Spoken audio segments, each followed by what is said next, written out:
این مسئله سوال هایی که در پیشی من است. استاد جان، در مهاجرت راننده تاکسی هستم. وقتی خالی ندارم، آیا می توانم در ماشین نماز خوانم؟ یعنی این سوال ها برادر عزیز در همون مهاجرت بسیار زیاد است. آیا در ماشین نماز خواندن اجازت است یا نه؟ اگر عذر باشد، مثال در همون ملکای روسیه بیشتر، در این ملکای ما این خیلی پروبکا نیست، یعنی همون مقصد ماشین ها ساعت ها میستن تا که راک شده شود. اما حالت اگر وقتی نماز باشد، شما در همون داخل ماشین تان نماز خوانده میتونید.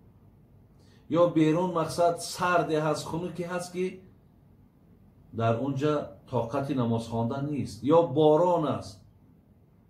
یعنی حالت های مقصد اگر بیرون در نماز خواندن امکان نباشد، شما در داخل ماشین تا نماز تا نخوانید. لیکن اگر بیرون هوا خوب باشد، هوای نرم زیبا باشد، جای نماز پرتافته مقصد نماز تا خواندن امکان داشته باشد، این حالت در درون نماز یا در درون ماشین نماز تا خواندن در اجازت نیست برادر عزیز. اگر شما از ریختن موی سر یا اینکه از بریشی، از لاغری، به اشتیایی بودن، از وزن نالازمه، پرستاتیت، درد دل، درد گرده، درد معده و یا اینکه خونو گرفتگی روده ها اذیت میکشید، پس با این رقم های در روی اکران بوده زنگ زنید. کمی از بیماری خود معلومات دهید.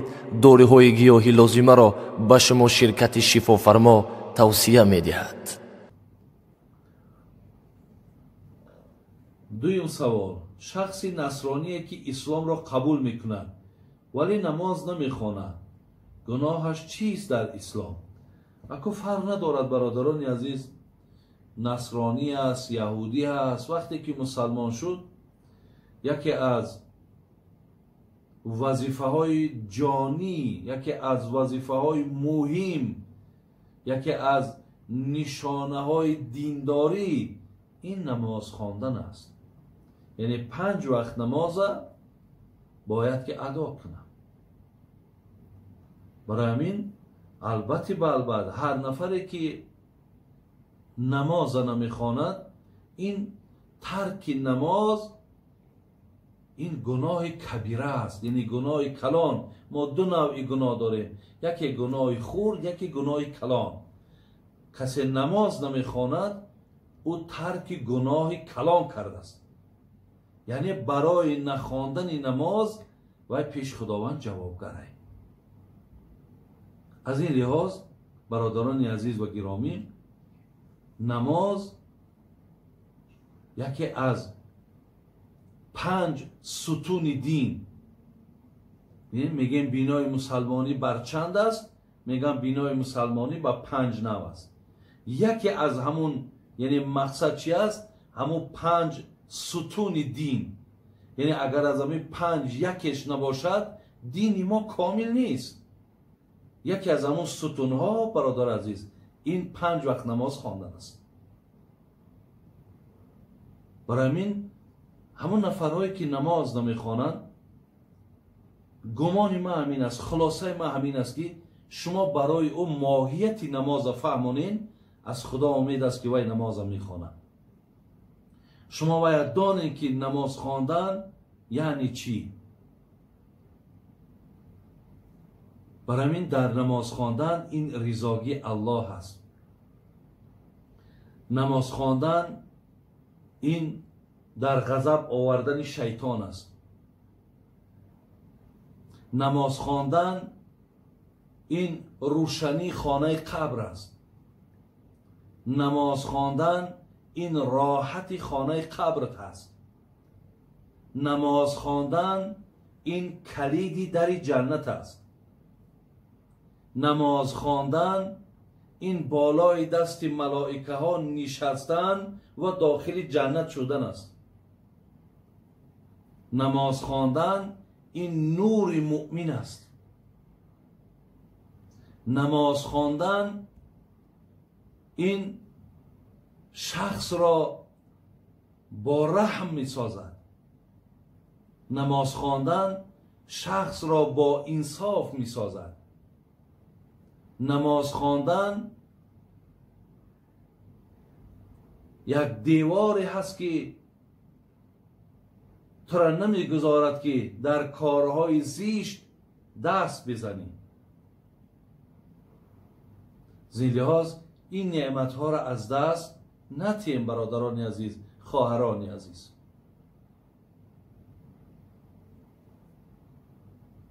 در حدیث ها میخوانیم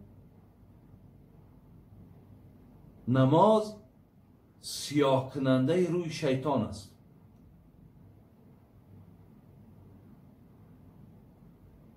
هرگاهی که انسان در نماز راست می ایستد، الله در نزد ملائکه هاش می گفت است که شما گفته بودین که اینها روی زمین پلید میکنن، فساد میکنن، بین بنده مرا که مرا عبادت میکنن.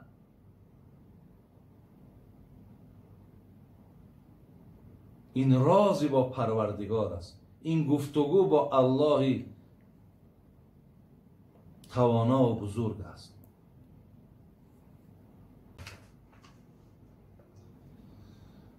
بابا جان، من یک مخلص شما از ناحیه اشت. سال 2018 آیله‌دار شدم. بعد 4 ماه با همسرم به روسیه رفتیم و خواستیم که همسرم زیق نشود. خواهرش را آوردیم. همه را بعد 1 سال همسرم را به وطن برای دیدار پدر و مادرش روان کردم. بعد برگشتن تماما دیگر شد، از سببی که هر بار حامله می شد طفل پیش از تولد می افتید. من بسیار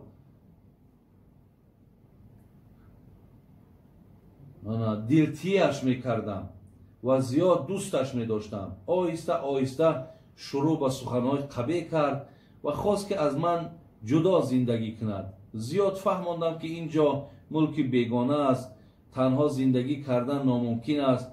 او گوش نکرد، برآمده رفت. به پدر و مادرش خبر دادم، گفتند 1 دقیقه در نزد تو نمی ایستد. بعد 3 روز ناپدید شدنش یک سحر زنگ تلفن شد و دوگانه‌اش گفت همسرت خواب دیده است و سخت ترسیده است، گم شده است. من زود به جایی که گفتن رفتم. او را به بیمارخانه به نزد مولای مسجد بردم، اما او گپ نزد. پولی بسیار کلان صرف کردم لیکن بیفایده بود. مولای مسجد زنگ زده گفت که این نیرنگ میکند، تو زیق نشو، او خوب است. باور نکردم. بعد چند روز به مصلحت دادرم پیش از کار رفتن خب ثبت کنه که پنهانی گذاشتم.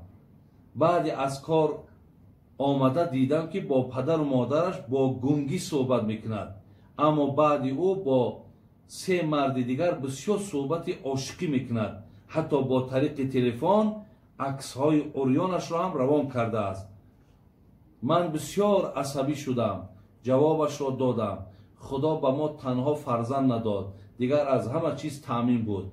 بابا جان گوید که آیا من گناهکار شدم نزد خدا؟ من بسیار کوشش کردم اما خیانتش را بخشیده نتوانستم. در آخر در حقم دعا کنید خدا گناهم را بخشد. فکر میکنم شما گوش کردین، اگر چندی که بسیار مکتوبش بگیم درازی بد بود، ولی علای مهربان این دادر ما را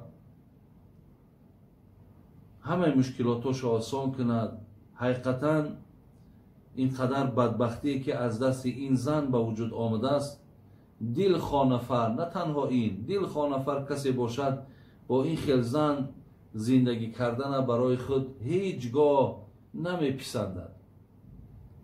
برای این دادر ما هم با این زنی که مقصد با همه شرایط تأمین کردن برای عائلم، مقصد زیق نشدن، خواهری او را در یک ملک مردم برده و اینها را از خوراک از جای تأمین کردن، بازم همین که این آدم ناشکری کردن، بازم همین که این آدم به خد این شوهر نرسیدن، اینها همو زیبنده طلاقند.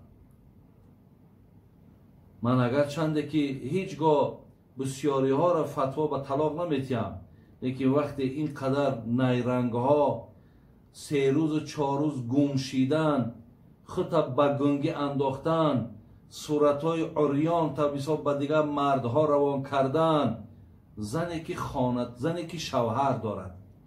من فکر میکنم هر یک شوهرداری را گوش کند هیچگاه از طلاق دادن این آدم نفرتش نمیاد، میگد آفرین خدا خیرت که از این خیل زنی بدبخت خلاص کردی. خدا برای این دادر عزیز بسیار کاری نیک کردی، کاری ثواب کردی با این خیل آدمایی.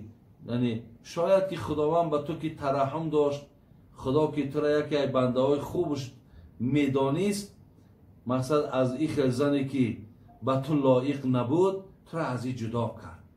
برای تو گناهگار نیستی. کاش که همین توفیقی ترا، کاش که مقصد همین محبتی با خدا داشتگی ترا این زن می داشت، انشالله زندگی شما گل میشید.